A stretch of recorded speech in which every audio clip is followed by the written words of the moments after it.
Welcome back, everyone. Avengers. Doomsday is being talked about like it's just another massive crossover, another loud MCU event that resets the board and moves everything forward. But here's the thing. The more you actually look at what Marvel is doing behind the scenes, the clearer it becomes that this movie isn't about beginnings at all. It's about endings. Carefully planned endings. The kind Marvel never announces out loud. And here's where it gets crazy. Some of the characters walking into Doomsday were never meant to walk out. This movie isn't dangerous because people might die. It's dangerous because certain deaths feel inevitable. And the clearest warning sign? Thor. But before we break all of this down, if you're new here, hit that subscribe button and ring the bell so you don't miss any of the hidden details and breakdowns coming up. Trust me, this one goes way deeper than it looks. Marvel has done this before. They never tell you a goodbye is coming. They let it sink in slowly, through interviews, through timing, through who they spotlight and who they quietly prepare the audience to let go of. And if you follow that pattern, Avengers, Doomsday starts to feel less like a blockbuster and more like a reckoning. Let's start with Thor.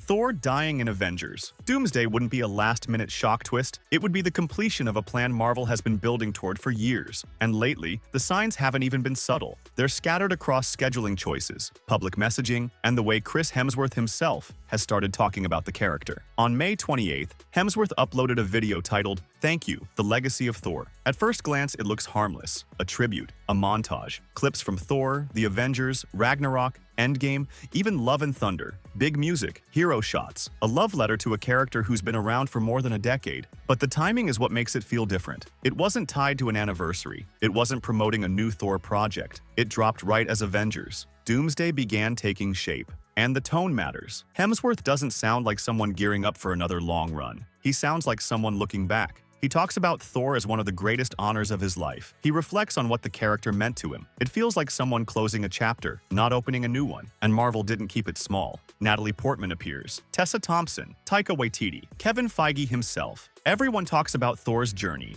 His growth, his heart, his legacy. Not his future, his legacy. That word comes up again and again, and if this feels familiar, it should, because it's almost identical to what happened in 2018 when Chris Evans posted his emotional message after wrapping Endgame. Back then, fans speculated, nothing was confirmed, and then Captain America stepped away. Marvel has used this playbook before. Now look at how Thor is positioned in Doomsday. When the cast reveal dropped, Hemsworth wasn't buried in the list. He wasn't treated like nostalgia. His name and face were placed right at the front, the lead legacy hero. And at the opposite end of that lineup, Robert Downey Jr., returning as Dr. Doom. That framing doesn't feel accidental. It feels deliberate. Two pillars of the MCU, one at the beginning, one at the end. And the story makes it personal. Doom isn't just tearing through the multiverse for spectacle. He's hunting Loki. And if there's one constant in Thor's entire story, it's this. No matter how many times Loki betrays him, no matter how much it costs, Thor will always fight for his brother. There's also a leaked detail that adds a much heavier emotional layer. According to people close to production, Thor has a quiet moment before the final conflict. Not a speech, not a rally, a prayer. He speaks to Odin, and he's not asking to win. He's not asking for glory. He's asking to come back alive, to see his family again. That's not the mindset of a character being set up to survive. And when the sacrifice comes, it isn't impulsive. It isn't flashy. It's a conscious, irreversible decision. A choice to give everything to protect someone who matters. If Thor gives his life to save Loki, it isn't just dramatic. It's full circle. The god who once chased battle and pride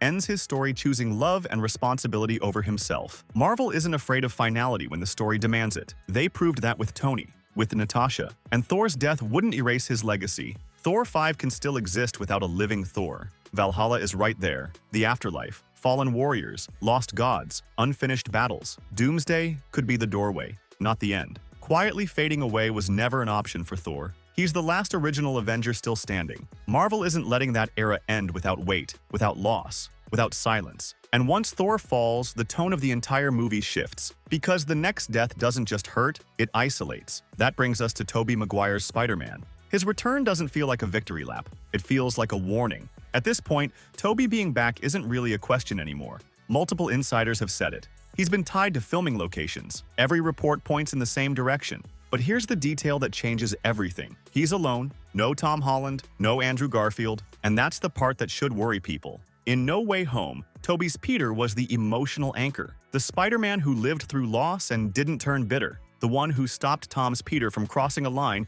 he could never come back from. He represented the idea that pain doesn't have to turn you into something worse. So why bring him back again without the other Spider-Men? Because redemption isn't the point this time. In Doomsday, Toby isn't there to guide anyone. He's there to prove something about Doom.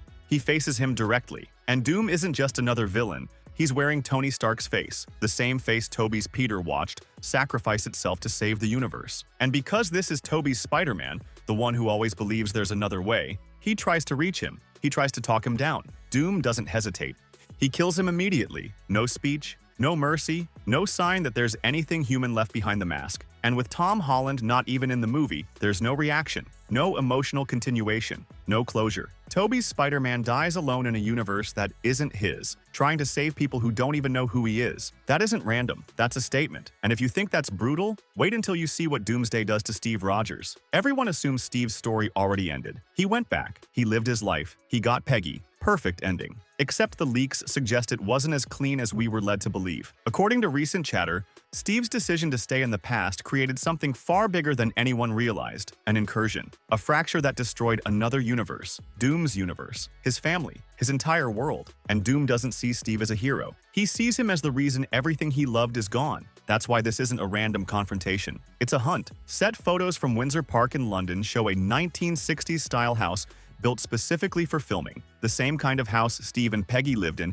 at the end of Endgame. Concept art reportedly shows Doom standing outside it. Chris Evans filmed under a code name. Haley Atwell is back. Everything points to Steve being dragged out of the life he thought he earned. And the most tragic part? Steve never meant to cause any of this. He wasn't trying to rewrite reality. He wasn't playing God. He just wanted a life, the one thing he never got. And that choice destroyed an entire universe. Doom tells him the truth. For the multiverse to survive, Steve has to die. And knowing who Steve Rogers is, there's a real chance he doesn't fight it. He accepts it, because that's who he's always been. The man who puts everyone else first, even when it costs him everything. But Doomsday doesn't stop there. It doesn't just close storylines. It closes entire eras. And no era in superhero cinema is more tied to a generation than the Fox X-Men. For over 20 years, Patrick Stewart and Ian McKellen didn't just play Professor X and Magneto. They defined them. Their voices, their faces, their dynamic became the X-Men for an entire audience. Ending that chapter was never going to be quiet. According to leaked third-act details,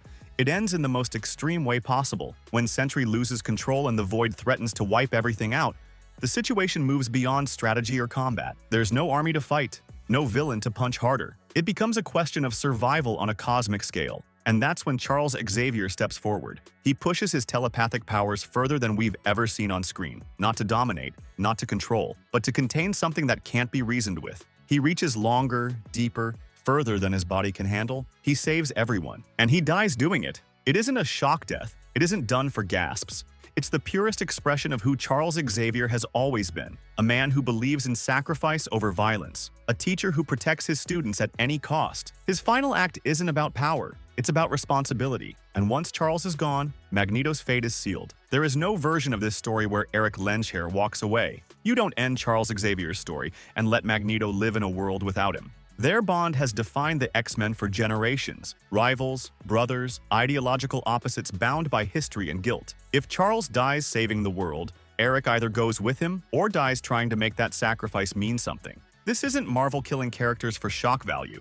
This is closure. Deadpool and Wolverine was the celebration. Doomsday is the farewell. And finally, Loki. On the surface, Loki looks untouchable, sitting on his throne at the end of time, holding the entire multiverse together with his own hands. No tricks, no lies, no escape plans, just responsibility. After everything he's done, that ending feels earned. Until Dr. Doom enters the picture. Because Doom doesn't care about endings, he cares about power. And Loki's throne isn't symbolic. It's the single most important source of control in the multiverse. According to the leaks, Loki isn't just part of the chaos in Doomsday. He's the objective. That's why the final confrontation reportedly taking place inside the TVA matters so much. This isn't a random battlefield. It's Loki's domain, the place he sacrificed everything to protect. And instead of shielding him, that throne turns him into a target. And here's the cruel twist. The obvious outcome would be Loki dying in a final heroic stand. Tragic, but clean. The far more devastating outcome? Loki survives. Not free, not victorious, just trapped, bound to the throne, unable to act, forced to watch everything he fought for begin to collapse.